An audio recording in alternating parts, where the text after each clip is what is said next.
وایە وەڕای زۆرە لە زانایان کە خەضر تا ئێستا حەیە و لە ژیانایە و لەبەرەوەی استدلال بحديث من لو كان حيا لزارني او اصليني او حديثه ملك وارد وك التقاء بيغمر كردوا وكل مستند امام الشافعي هاتو خضر التقاء بيغمر خوا كرو صلى الله عليه وسلم بيغمر خوا وصفي كردوا فرميتي بويا بيودر خضر بري بيله هر شو نيدابلو شو نسوزه به او شونا هروا مشهوره كل زوربي شو انا كان يقوم علينا وخضري زنده بلا خضري زنده هر خوي مشهور وقصي زور جوانا برادر وتي تشي بلغت تشي زندو تو والله اصل وا انسان زندو بيد يعني انسان كاك شارام زندوه ككسك دير والله مردو ابي او بلغه بينت بومراندني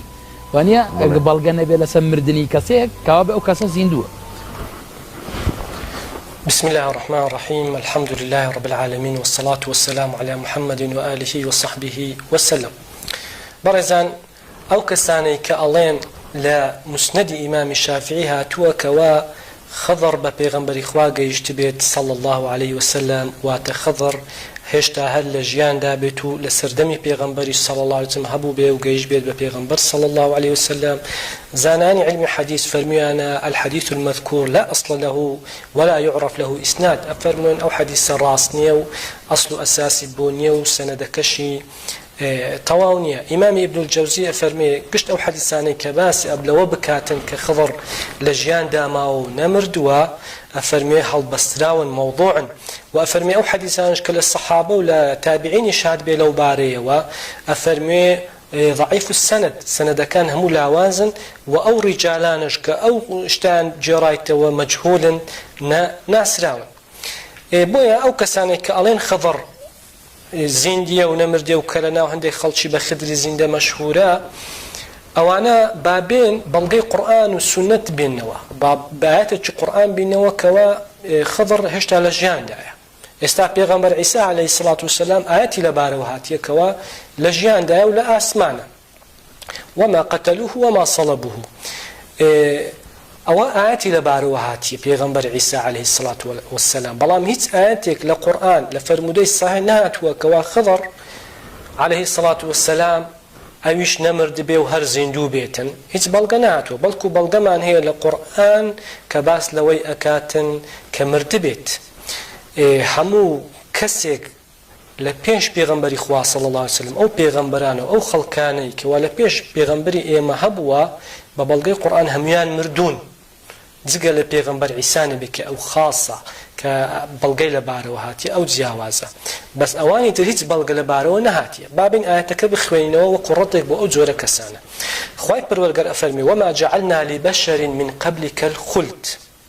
افا ام مت فهم الخالدون أفرمي وما جعلنا لبشر أفرمي بو هز بشرك من لبيش تو من قبلك أي محمد صلى الله عليه وسلم بو هز بشرك من لبيش دو جياني همشي من دانناوا يعني بردوام لجيان دابي وهر زندو بيت كواتا خضر عليه الصلاة والسلام لبيش بيغمبري خوا لسردمي بيغمبر موسى هبو كاتك پیغمبری ایمه هات بو با پیغمبر او آیت باس لویه که ای محمد صلی الله علیه وسلم هیچ بشرک من لپیشتو که لوانه پیغمبر خضره جیانی همیشهیم من دانه ناوه كوات آيات كرون وأشكرها باس لو أكاد كوا بيغمبر خضرش وكو باقي بيغمبر كان بني إسرائيل وكو بيغمبر موسى ويعقوب ويوسف هم بيغمبر كان بني إسرائيل مردوا بلغ كرون وأشكرها أو كسيك الله زندوا با أو ببلغ القرآن بو إما بين توا كوا زندوا أو إما بلغ القرآن من بدست كوا مردوا خوا أفرمي بو هيز بشرك من لبيشتو جاني هم شيدانا نايا إيه لوانا تشيا خضرة هر کەسێک بڵێتن وانیە باوێ بەڵگەیەکمان بۆ بینێت کەەوە خاصی بکات لەو ئاەتەی جیا بکاتەوە ئەوە ئاەتێکی تر لە قورئان خوای پەروەردگار ئەفەرمێ كل نفس ذائقة الموت هەموو نەفسێک دەبێت مردن بچێژێت هەموو نەفسێک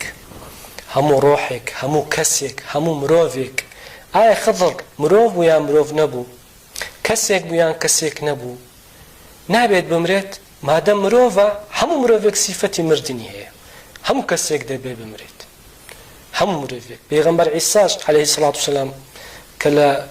کۆتایی زەمان دێتە خوارەوە ئەویش ئەمرێت لەسەر زەوی کەواتە هەموو پێغەمبەرێک هەموو مرۆڤێک دەبێ بمرێت چۆن نەبێ بڵێ خەضر زیندووە و نەمردووە دەبێنە بەڵگەی قورئانمان بۆ بێنن کەواتە ئەوەش ئاەتی دووەم لەسەر ئەوەی کەوا هەموو نەفسێک دەبێت بمرێت لفرمودي صحة وبيغمبر إخوة صلى الله عليه وسلم فرميتي أرأيتكم ليلتكم هذه فإن رأس 100 سنة منها لا يبقى ممن هو على وجه الأرض أحد صحابة ورزكان فرمون بيغمبر إخوة صلى الله عليه وسلم لكوتاي تيماني تنروجك ما بك وفات بك لدواي نواجي عشاء فرمشتك تان بينالهم فرمي أويش أويا لو شوي حتى وكو 100 صالي ديكا هیچ کەسێک لەسەر زەوی نامێنێت ئیلا ئەمرێت ئەوە شێکێک بوو لە معجزەکان بێگومان لەو شەوە هەتا 100 ساڵی ئەو خەڵکەی لەو سەردەم لە ژیاندا بوون باسی خەڵکی سەردەمی پێغەمبەرن صلی الله عليه وسلم دوای 100 ساڵەکەی مردبوون بێگومان جیلی دوایتر هاتووە کەواتە ئەو حەدیسەش باس لەوەی ئەکا وای دانێ کە خەضر لە ژیاندا بوو کەواتە دوای 100 ساڵەکەی دەبێ مردبێت ئەوە پێغەمبەرە فەرمێ صلی الله عليه وسلم حديثكش متفق عليه وبخاري ومسلمة أوش فرمودة لفرمودة كي تردا لزنجي بدر كاتك مشركة كان هاتن زيشكي قاليك زور الرجي مشركة كان زور زياتر بلا صحابة برزة كان بيغمبر إخوة صلى الله عليه وسلم دستي برس كردو لأخواي قولة بارايا فرمي خوايا جان أقر بيتو اللهم إن تهلك هذه العصابة من أهل الإسلام لا تعبد في الأرض فرمي خوايا سرمانخا أقر بيتو إيمي أواني أليرنا همولنا وبسنو بكجرين أو لا تعبد في الأرض تولى سر زوينا برستري آية لنا صحابة برزكان لو جنقي خضر لو آماده بو ليلة بسيارة عقلش دروست بيت أقر خضر لجيان دا بيت لو ناتو لقل بيغمبر صلى الله عليه وسلم زيهاد بك كواتا اگر خضر لجيان دابا بيغمبر إخوة صلى الله عليه وسلم ني أفرمو إخوة تولى سرزيونا برس اگر إيما هو بكجرين چونك خضر لو كادا لجيان دايا خضر خواء برس كواتا ديارة خضر لجيان دا نبوة حديثك باس رونو آشكرا باسي هندي اكات كوا اگر بيتو الصحابة وبيغمبري صلى الله عليه وسلم لو زنقا شهيد بوبان أو خواي جورا لسرزوينا أبرسترا كواتا تنها بيغمبر صلى الله عليه وسلم دقل الصحابة كاني لو كاد تنها أوان بون لسر حق خوان بتنها أبرستي خواي بردقان بتاكو تنها أبرستي بويا وش بلغيك لسر أوي كوا خضر لجيان دا نبو لجيان دا نماوا بويا أوي باس ما انكر بلغي قرآن وفرمودي صحيح بو كباس لو أكا خضر عليه الصلاة والسلام مردوه ئەو کەسەی ئەڵێ زیندووە دەبێ ئەو بەڵگە بێنێ هەروەکو چۆن کە ئەڵێن پێغەمبەر عیسا زیندووە خوای پەروەردگار بەرزی کردەوە بۆ ئاسمان باوەڕمان پێیەتی لەبەر ئەوەی بەڵگە هەیە بەڵام ئەوەی خضری بەڵگە نییە کە زیندووە